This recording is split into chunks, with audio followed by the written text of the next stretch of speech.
Class today we will discuss absorption. Class today we will discuss absorption versus variable costing. Sir, ano ba yung difference between absorption and variable costing?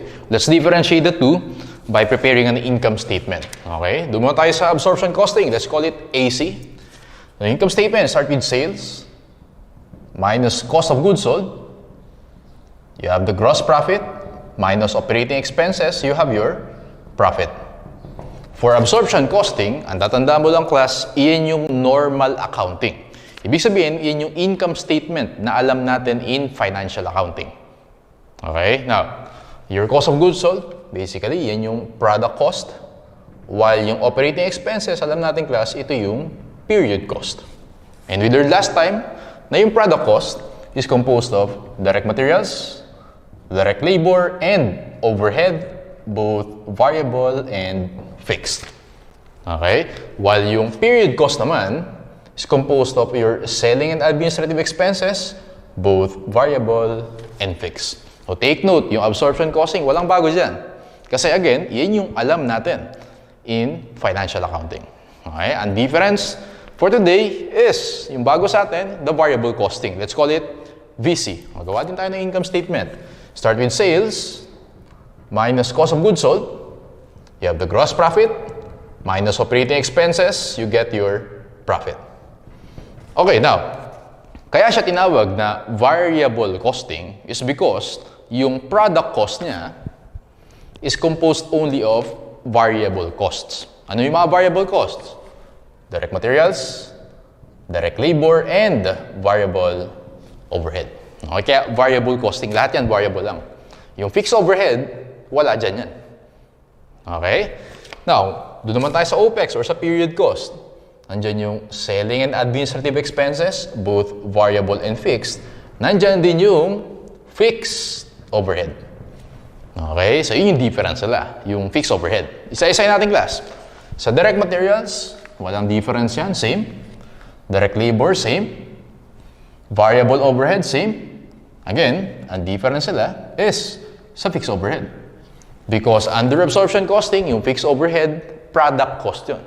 Okay? Under variable costing, yung fixed overhead, period cost naman siya. And take note, yung selling and administrative expenses, same yan ha. Wala silang difference ha. So basically, ang difference between absorption costing and variable costing is the treatment of the fixed overhead. Okay? Ulitin ko.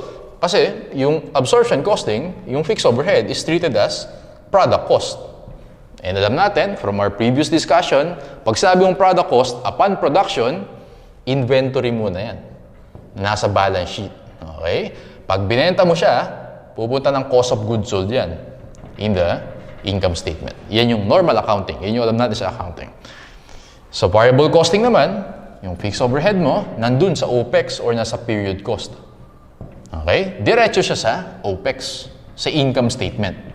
Take note, hindi yan nag-a-appear sa balance sheet, unlike product cost. Pag period cost, diretso sa income statement, sa OPEX yan. Okay? Now class, ang rationale behind variable costing is that, sabi nila, well, yung fixed overhead naman, kahit anong mangyari, may incur mo yan. Kahit anong mangyari this period. Okay? Kasi fixed nga siya eh. Okay? So in that case, so dapat lang i-charge mo sa OPEX. Yun yung principle or yung rationale behind variable costing. Okay? Pero syempre, alam natin class na yung absorption costing, yan yung accepted for external reporting kasi yan yung compliant sa PFRS eh. Kasi nga, again, yan yung alam natin na income statement sa financial accounting. Yung variable costing income statement is used only internally. For management use lang yan. Okay? So, yan. Now, ito yung magandang point dito, class. Sir, di ba yung fixed overhead under absorption costing, nandito siya sa cost of goods sold, which is a deduction para makuha mo yung profit. Tama? So, nagwa-minus yan to get the profit. Dito naman sa variable costing, nasa OPEX siya, which is also a deduction. Okay? So, ibig sabihin, sir, minus absorption costing minus yung fixed overhead, sa variable costing, minus din naman yung fixed overhead.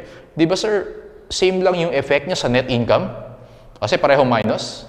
Answer is yes, but only if your production is equal to sales. Okay?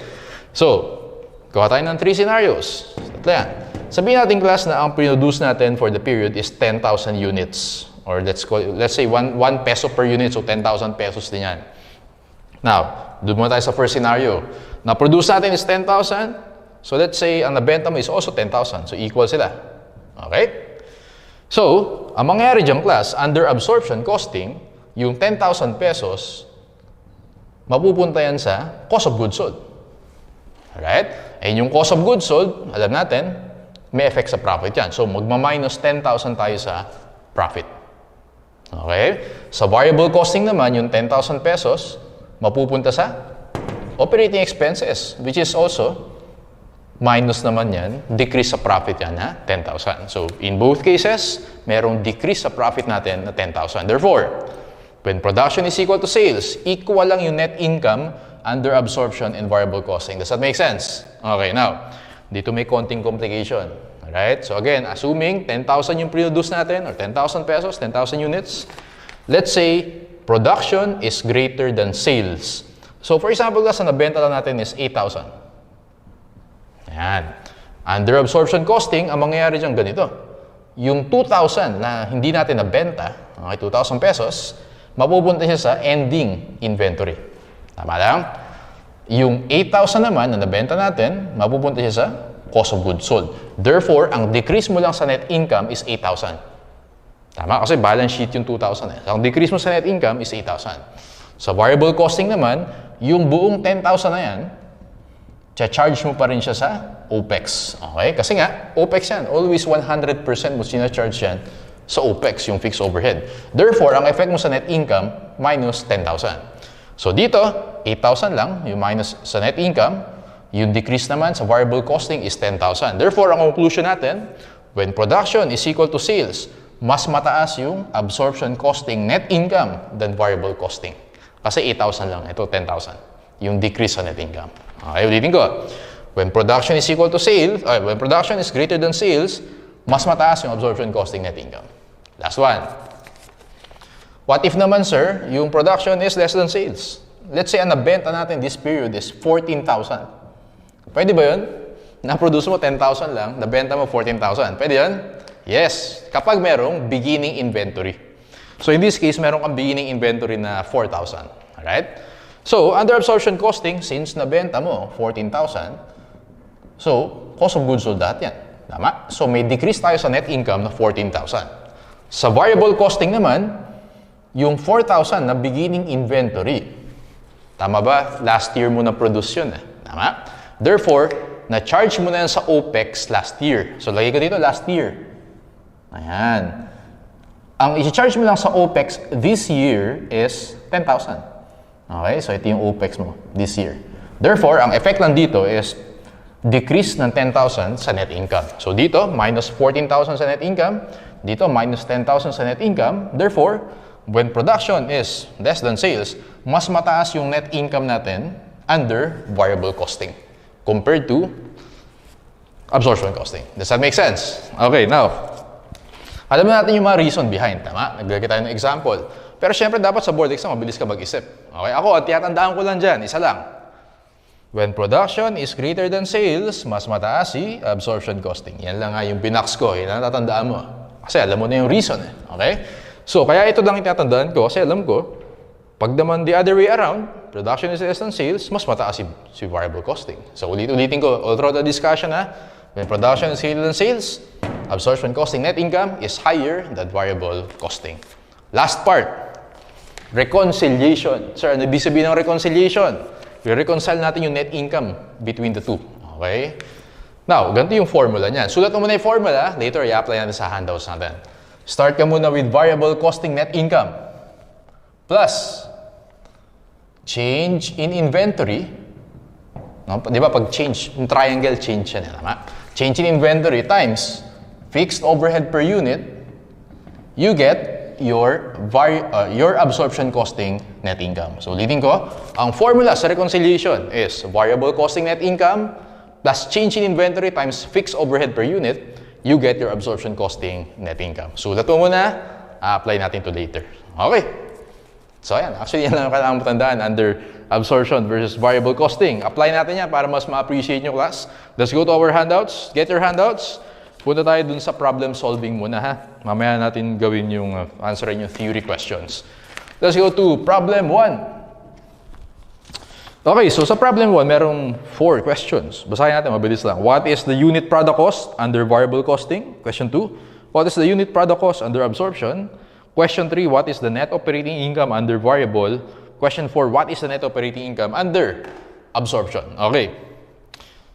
Basahin natin yung given. June Company, which has only one product, has provided the following data concerning its most recent month of operation. Selling price, 129.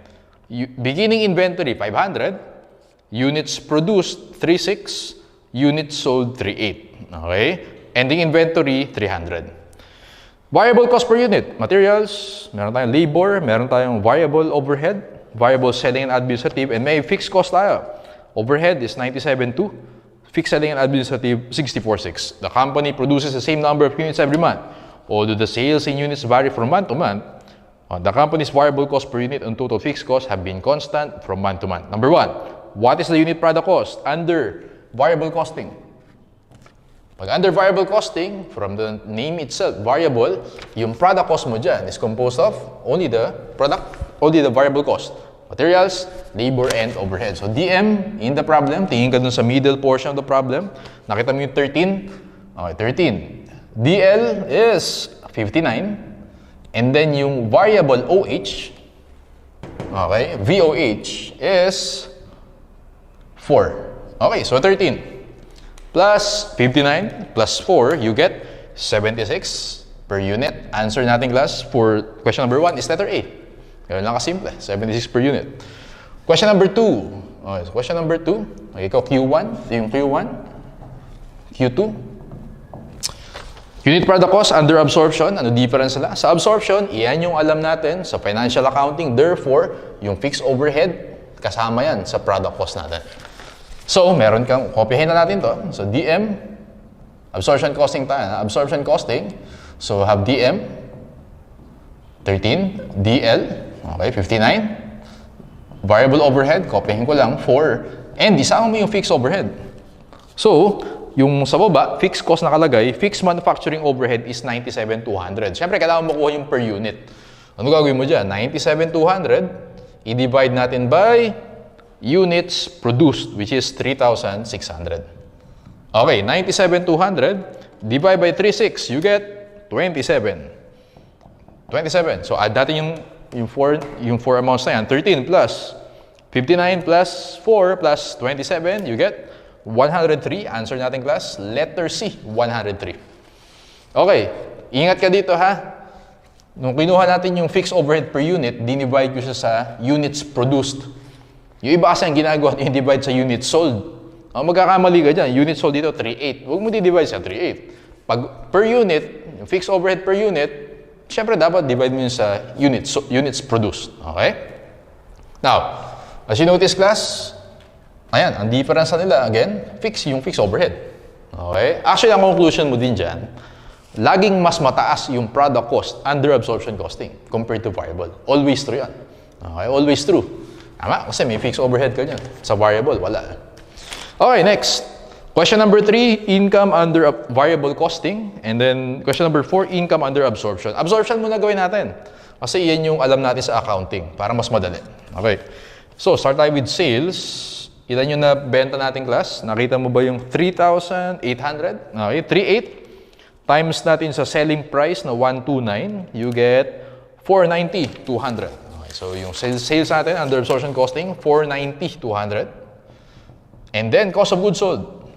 So ang nabenta natin is 3,800. Ano yung cost of goods sold mo? Eh, syempre dapat base dito yan. Yan yung product cost natin. Ha? So 3,800 times 103, you get 391,400. Tawan yan. 391,400. And then, yung operating expenses natin. So, yung OPEX, tingnan natin how much yung variable, how much yung fixed. Sa variable OPEX natin, nakita mo dyan class yung variable selling and administrative. Nakuha mo yan? Yung 8 per unit. Tama? So, 8 per unit times yung binenta natin na 3,800. So, 8 times 3,800, you get 30,400. 30,400. Yung fixed operating expenses naman, given yan, nasa last item na 64,600. Okay, 64,600. Compute natin yung net income. 490, 200. Minus 391, 400. Minus 30,400. Minus 64,600. You get 3,800. So yung sagot natin class sa question number 4 is 3,800. Letter C. Okay. Doon naman tayo sa variable costing. Ulit-ulitin ko, pag absorption costing, yan yung alam natin. Okay? So, kaya madaling computein yan. For variable costing, yung sales natin, syempre same. Anong difference sa sales yan? 490, 200. Yung cost of goods sold natin, this time, kanina, based sa 103. Syempre, pag variable costing, based sa 76. 3,800 units sold times 76, you get 288,800. You got the same amount? Okay, so 288,800. And then, yung OPEX natin, actually, tatlo yun nasa OPEX mo. Okay? So, meron kang variable selling and admin. Okay? Yung fixed selling and admin, tingnan natin. How much yung variable selling and admin? Well, ito yun. Okay, 30,400.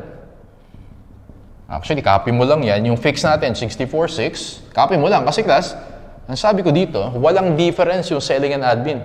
Pareho yan. Pareho sa treatment. Lahat yan, period cost. Okay? Samahan mo lang ng fixed overhead. Ayun. So, yung fixed overhead natin, in the problem, it's 97,200. Yun nasa second to the last item. 97,200. So, compute natin yung net income. 490,200.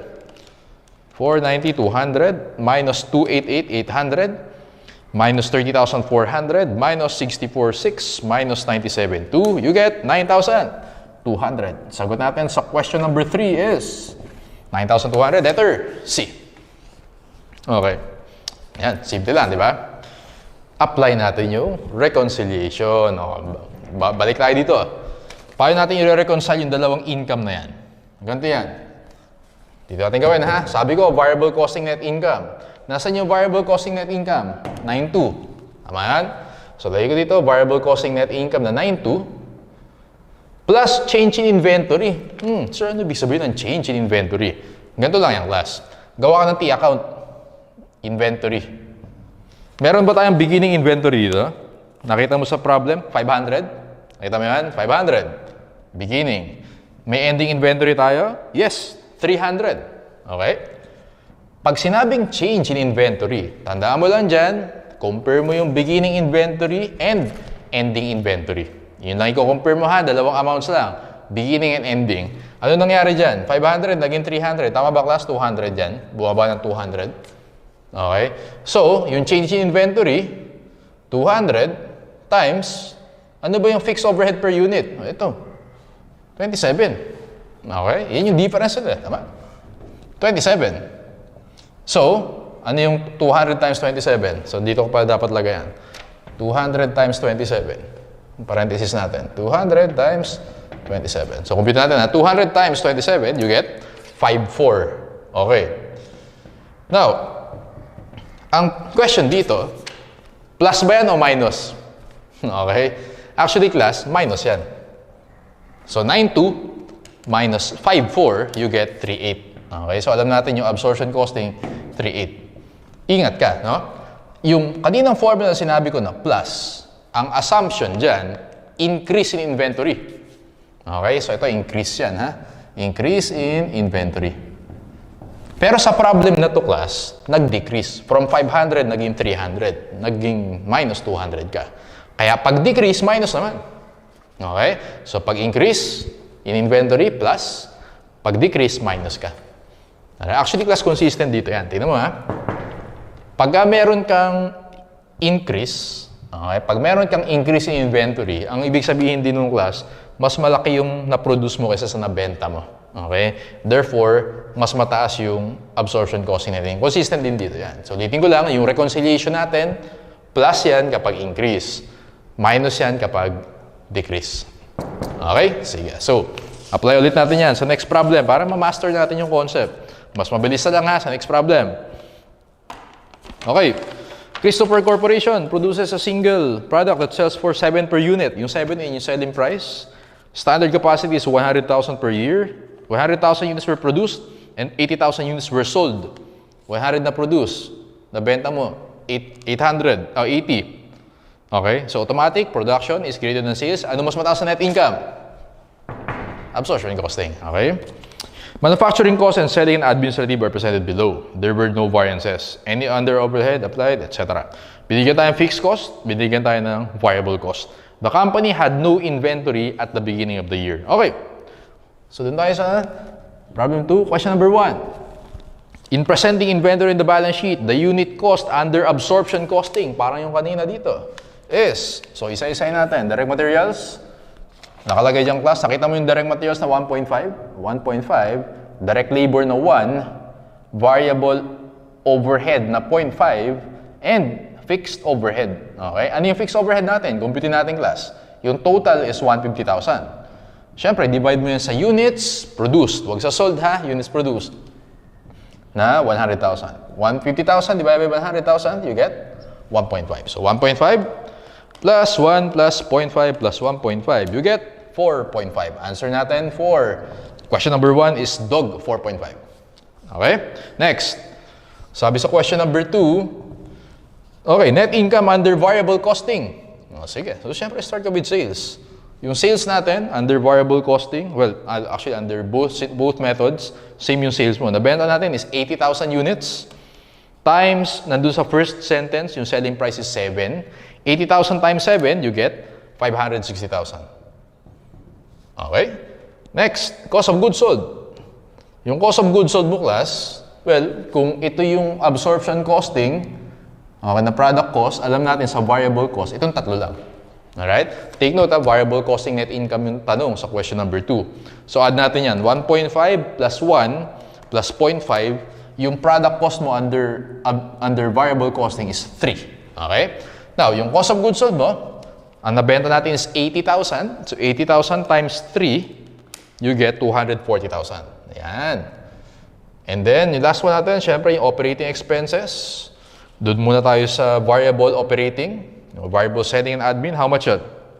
0.5 per unit sold, sabi sa problem. So 80,000 times 0.5 per unit sold daw, 40,000. Okay, so doon naman tayo sa fixed selling and admin, which is nakalagay dyan, 80,000, given sa problem.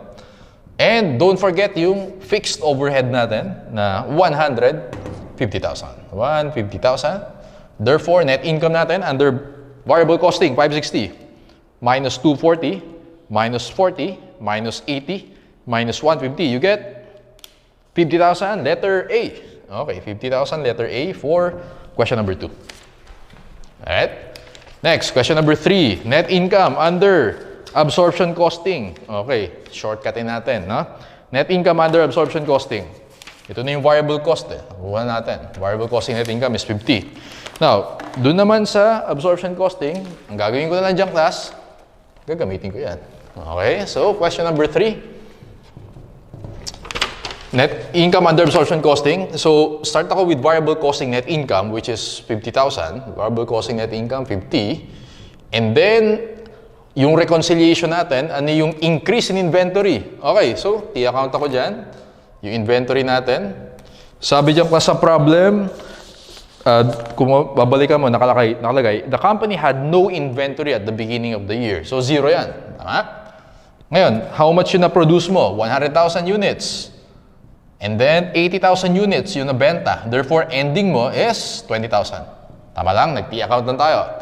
Therefore, from 0 to 20,000, ano nangyari dyan, class? Increase in inventory by 20,000. Alright? So, ang gagawin ko dyan, 20,000 times fixed overhead per unit, asan yun? 1.5. How much yan? So, 20,000 times 1.5, you get 20,000 times 1.5. Nakuha mo ba yung 30,000? Yes, so 30,000. So, ang gagawin ko lang dyan, class, so 30,000. Pag-increase in inventory, 0, naging 20. Pag-increase, ano yan? Plus yan, okay? So, plus ko yan. Therefore, yung absorption costing net income natin is 80,000. Answer, letter B, 80,000. Hindi mo na kailangan gawin to. Okay? Hindi mo na kailangan gawin yan. Kasi alam mo na yung variable costing net income, i-reconcile mo lang, alam mo na nag-increase yung inventory, so, plus yan. Okay? So, 50 plus 30, 80,000, easy. Diba? Dali lang. Okay, so, yan yung number 3. O yan. That's for question number 3. So again, as long as alam mo yung difference between the two methods, alam mo yung alam mo ito. Especially ito. Alam mo din yung reconciliation. Kaya mo sagutan lahat ng problems. Okay? For absorption and variable costing. Let's go to problem number 3. Erase ko na to, class, ha? Number 3. Okay, so basahin natin. Yung question, cost of goods sold. Number 2, if it had used variable costing. Okay, so let's read the given. The following information was extracted from the first year of absorption-based accounting records of Paulo Corporation. Absorption costing yung ginagamit ng company. Okay? So clear naman sa first sentence. Total fixed cost incurred, total variable cost incurred, total period cost, total variable period cost. Okay. Units produced 20, units sold 12. Okay, production is greater than sales. Alam mo, mas mataas yung absorption costing, net income. What's the cost of goods sold for the year? Ganito gagawin ko dyan, class. Naka-total kasi yung given sa atin. Kailangan natin makuha yung per unit. Okay? So sa problem 3, ganito yung first step ko dyan. Tama ba, class, may variable cost dyan na 50,000? Nandun sa second item na given, 50,000. Kita mo yan? Okay. Ngayon, alamin natin dyan, alin dyan yung product cost, alin yung period cost. Okay? Product and period. Okay. So, punta ka dun sa fourth item. Nakita mo yung total variable period. Nakita mo yan? 30,000. So, kung ito yung total variable cost, and then yung total variable period is 30, yung variable na product cost natin is 20. Tama lang? Okay. So, gawin din natin yan dun sa fixed cost. Fixed cost, according dun sa first na given, is 100,000. Okay. So, alamin natin how much yung product dyan, how much yung period cost. Now, punta ka dun, class, sa third item. Nakita mo yung total period cost na 70. Nakita mo yan? Tama ba pag minus mo yan dun sa fourth item na total variable period na 30? So, total period minus total variable period. Tama ba makukuha mo dun total fixed period na 40,000? Tama? So, dito siya. 40,000. Therefore, 100 minus 40, 60,000 yung fixed product cost natin. Okay? So, sir, bakit natin kailangan yan? Kasi kailangan natin makuha yung per unit. Alam natin, yung per unit, kino-compute yun sa product cost. Ilan yung na-produce natin this period? 30,000. Sabi tama? 20,000 pala. Na-produce natin this period is 20,000. So, divide mo yun sa 20, 1 yung variable product cost natin. Dito naman sa fixed cost, divide mo yun sa 20,000, makuha mo dyan is 3 naman. Okay? So, masasagutan natin yung question 1. What is the cost of goods sold? Well, ang binenta natin, is 12,000 units. Ang cost natin is 1 plus 3 or 4, 48,000. Letter C. Sagot mo dyan, letter C. Okay, 48,000. Question number 2. If it had used variable costing in its first year of operations, how much income or loss before income tax? Pag variable costing, how much yung net income natin? So, compute natin. Sales, given ba? Yes, merong unit sold and then merong sales price. So, unit sold, 12,000. Sales price times 12, 144,000. Yun yung sales mo.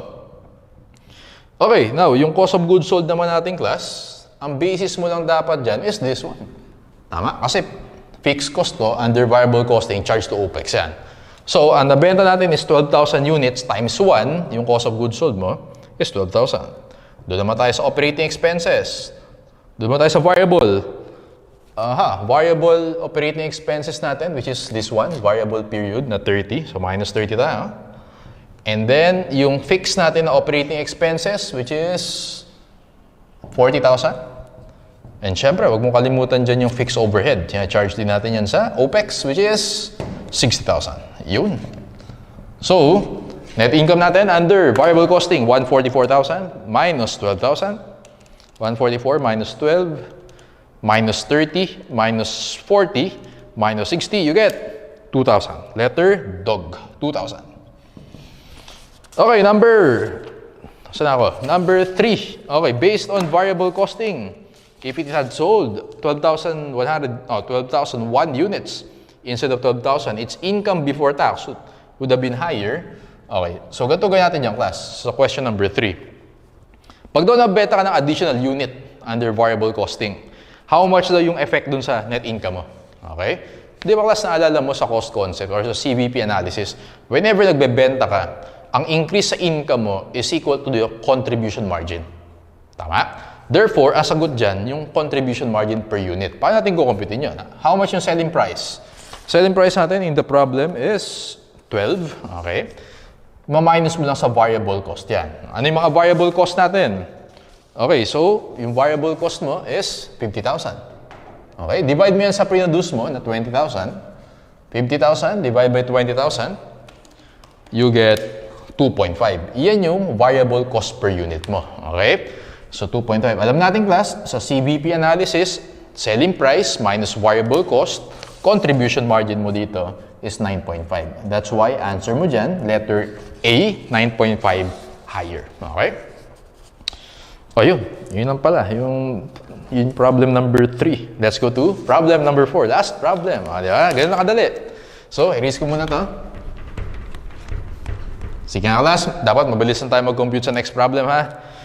Okay, let's go to yung question A, what is the product cost? Ganun pa rin. Product cost, net income, and then yung reconciliation. Okay. Joanna Company, which has only one product, has provided the following data. Selling price, 112. Beginning, 500. Produced, 26. Sold, 3,000. Ending, 100. Variable cost per unit, 13 materials, labor, overhead, selling, and then may fixed cost tayo. Okay. So, sa problem number 4, sagutin natin yung question 1. What is the unit product cost for the month under variable costing? So sa variable costing, alam natin kasama din yung direct materials na 13, direct labor in the problem is 49, variable overhead is 6. Add natin yan, 13. Plus 49 plus 6, you get 68. Answer natin class for question A is 68 per unit. Yan yung unit product cost natin.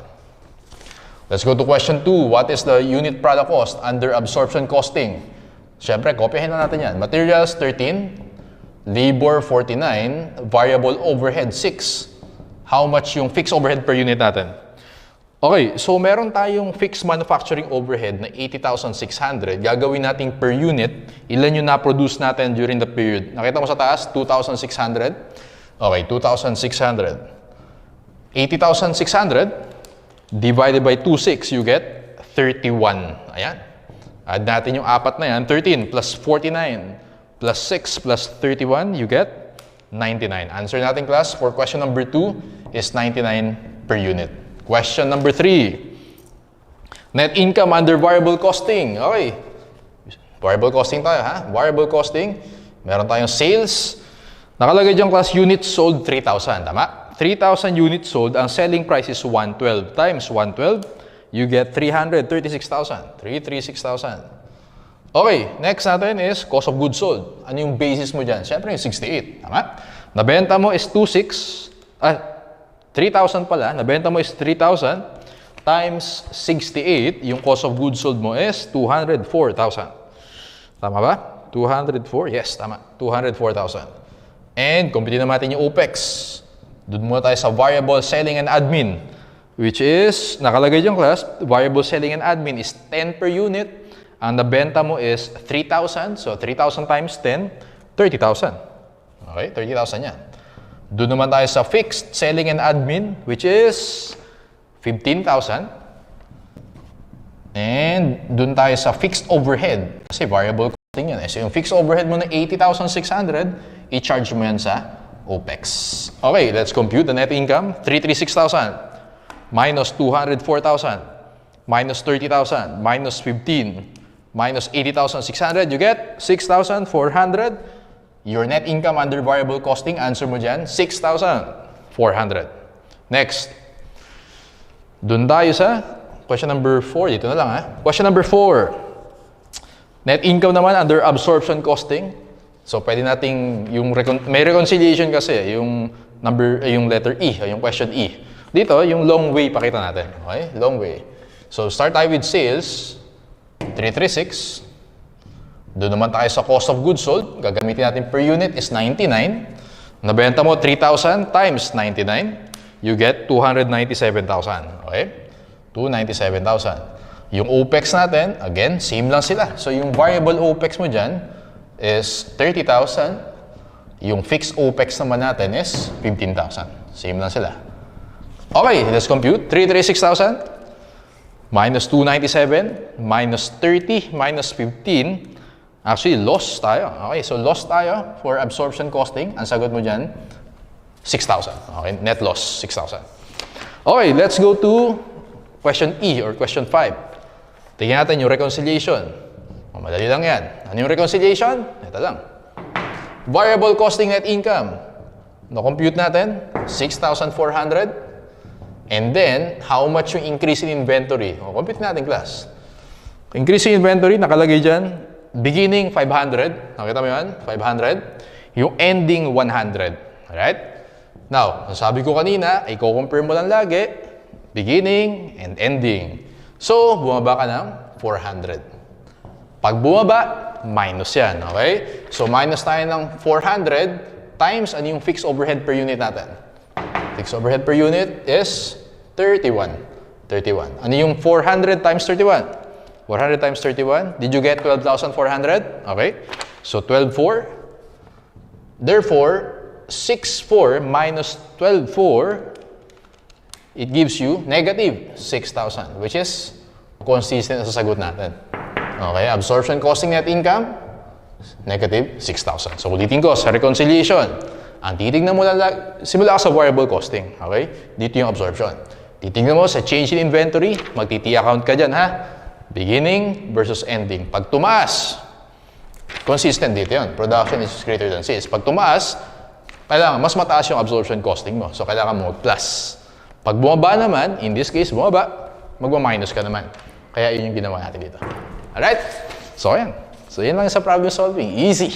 Okay. Let's have a short break and then sagutin natin yung mga theory questions. Class, let's go to theory questions. Okay, number 1, the costing procedure that treats fixed manufacturing costs as period cost. No, alam natin variable costing yan. Ang ibang tawag sa variable costing is, ayan pala, yung letter C yung sagot sa theory number 1, variable costing. Okay? Sa theory number 2, another name for variable costing is direct costing. Letter B. Okay? Kasi direct cost lang yung sinasama mo as product cost. Ano yung mga direct cost? Direct materials, direct labor, and variable overhead. Okay? So, sagot sa number 1 is C. Sagot naman, class, sa number 2 is boy. Okay. Next, number 3. Under variable costing, which of the following costs are costs that can be inventoried? Okay. Variable selling, no. Period cost yan. Variable manufacturing overhead, yes. So, boy yung sagot natin. Fixed manufacturing overhead, no. Fixed selling and administrative, no. Lahat ng period cost. Boy is our answer for number 3. Number 4, if a firm uses variable costing, fixed manufacturing overhead will be included. Pag fixed manufacturing overhead, nasa OPEX, 100%, lahat yan, i-report mo as OPEX. So, nandun na siya sa boy, only on the income statement. Okay? Income statement lang. Diretso income statement. Unlike sa absorption costing, balance sheet muna bago mag-income statement. Boy for number 4. Under variable costing, sagot natin dyan, letter A. All product costs are variable. O, lahat yan. Parang kanina. O, variable lang yung nasama natin sa product cost. Okay?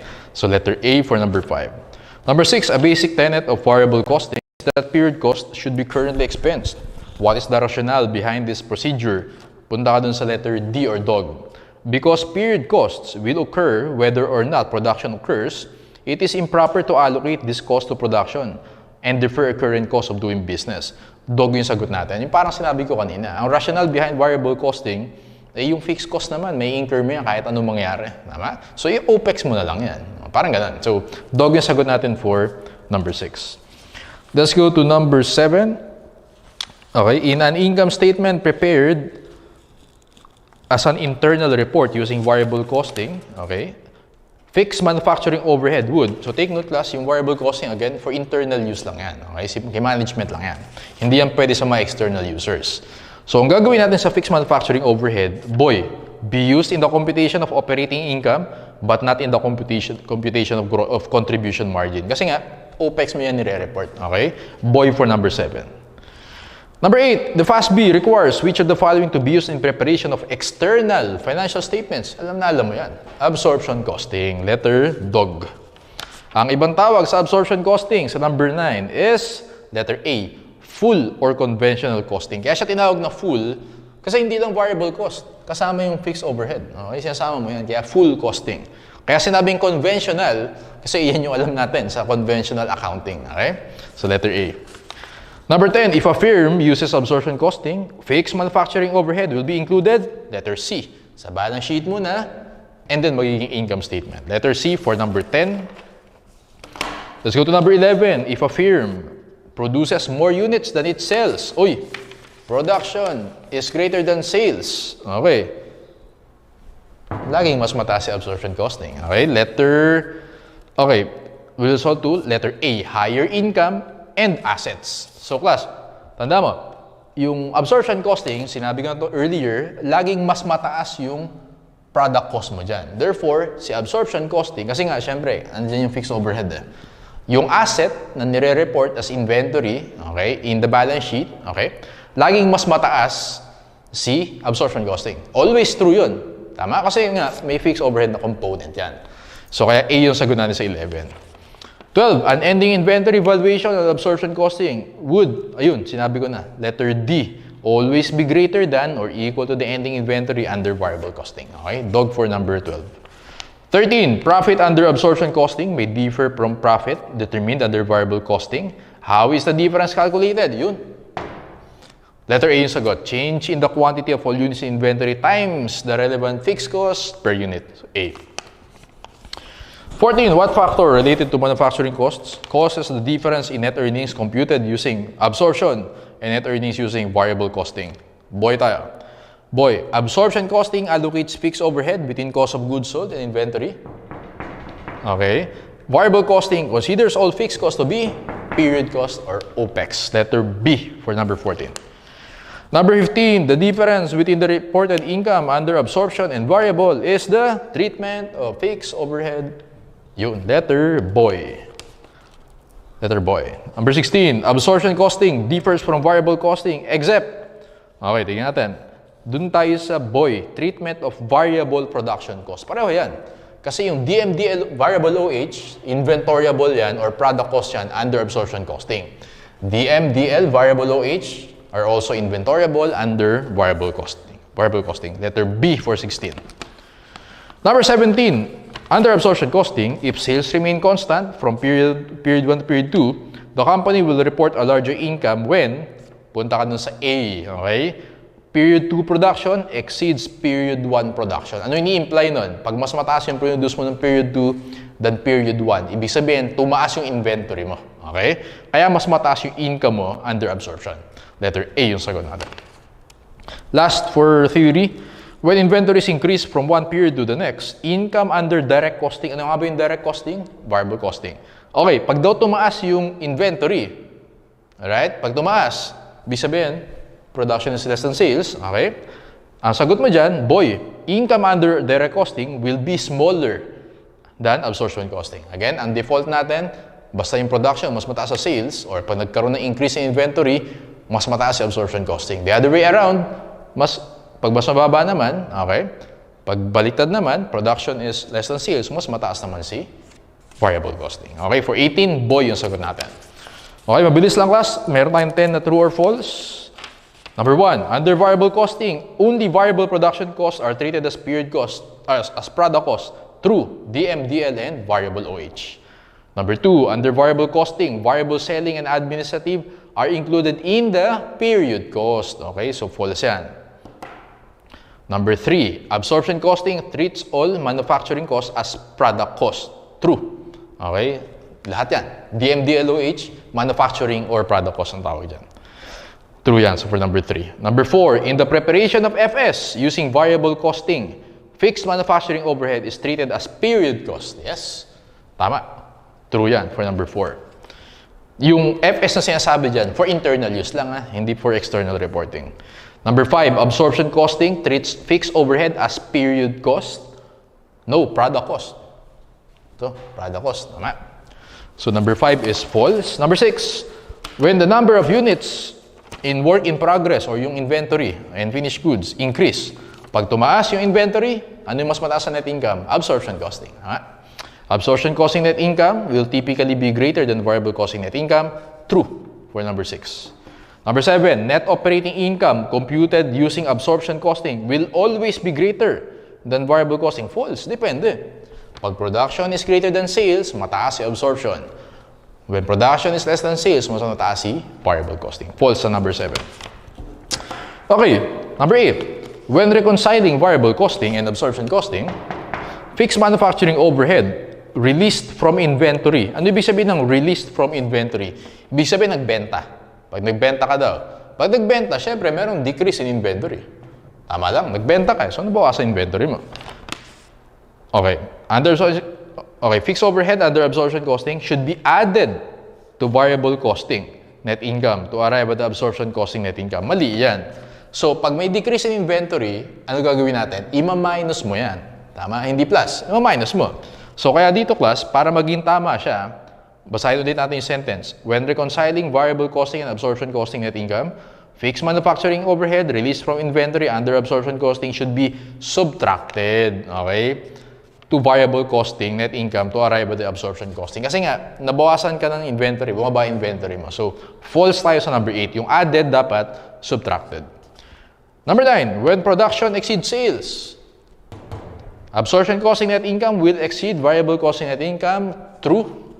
And last item, number 10, under variable costing, it may be possible to report a profit even if the company sells less than the break-even point or volume of sales. Alam natin yung break-even point, yun yung number of, yung sales mo para ma-cover yung cost mo. Okay? So take note class, whether absorption or variable costing pa yan, dapat, para mag-profit ka, dapat ma-cover mo yung break-even, yung fix, yung total cost mo. Dapat mag-exceed ka sa break-even point. So false to. Kasi sabi dyan, under variable costing, it may be possible to report a profit even if the company sells less than the break-even. Ulitin ko, whether absorption pa yan or variable costing, dapat, para mag-profit ka, dapat mas magbenta ka more than the break-even point. Okay? So, false tayo for number 10.